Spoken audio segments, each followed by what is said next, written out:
Mon père était cheminot à Villeneuve-sur-Lot. Il a été nommé à Bordeaux-Bastide. Il a atterri à Senon. En premier lieu, place Bellevue en haut de Senon. Et un an après, en bas, rue Pierre-Curie. La vie dans cette maison nous était également plus facile. Nous avions l'eau. Un coin pour s'isoler, pour faire la toilette, était une chose très rare à l'époque. Aux 3 filles que nous étions dans la famille, c'était quelque chose de sensationnel. La rue Pierre-Curie, c'était tout différent de la place Bellevue. Au lieu d'être entourés par de grands domaines, nous étions entourés de petites maisons occupées par des dockers, des petits commerçants. Dans ce bout de rue Pierre-Curie, où il y avait à peine 20 maisons, une grande partie servait de jardin aux cheminots qui habitaient à proximité,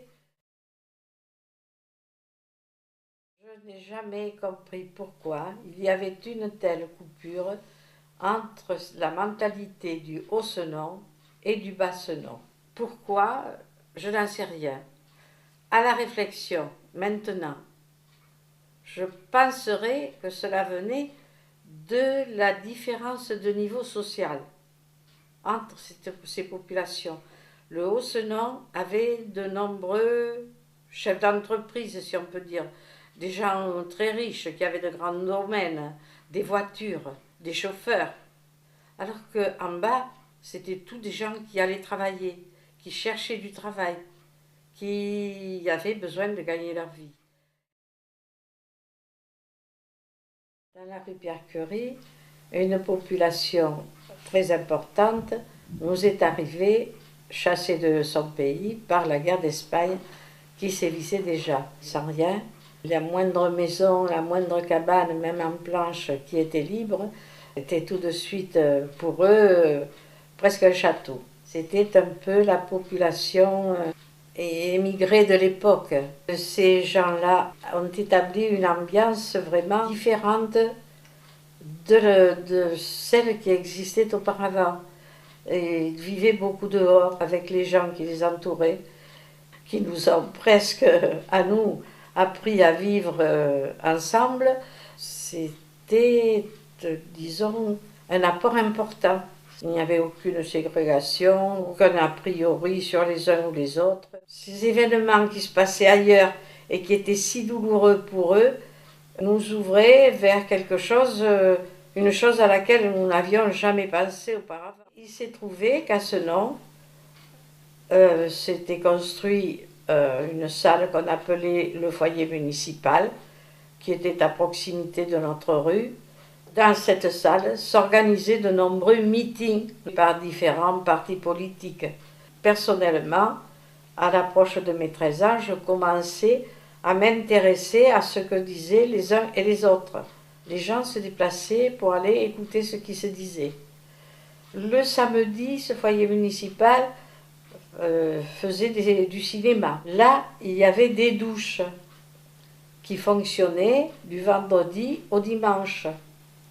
Et là, la concierge, Mme Chollet, s'occupait également de faire payer les gens qui venaient se doucher. Il y avait également une baignoire pour les gens plus riches qui pouvaient se payer la baignoire. Le foyer municipal a été, disons, un point où la population s'est beaucoup déplacée et qui était très occupée presque en permanence.